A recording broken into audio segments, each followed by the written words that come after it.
Hi guys, so today in this video I'm going to show you how do you add your Shopify store link to your TikTok bio. So firstly, let's get your Shopify store link first. Let's copy that first. So open your Shopify app, and then once you're logged in, click on the store here on your bottom right, click on store, and once you're on your store, click on settings, and under settings just scroll down where you'll see domains. So click on domains.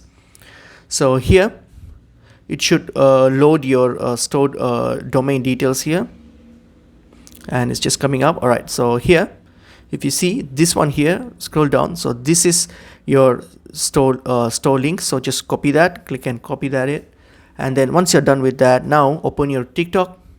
So once you open your TikTok, go to your profile here. So go to your profile. So once you're on your profile, click on edit profile. So here under edit profile, if you go, there's an option called bio. So click on bio, and then here you can add the link and anything, and the link and anything else. If any other information if you want to add, you can just paste it and then just type that in and then hit on save, and that's pretty much it is. So I hope this video is helpful to you guys. I'll see you guys in another video soon. Thank you.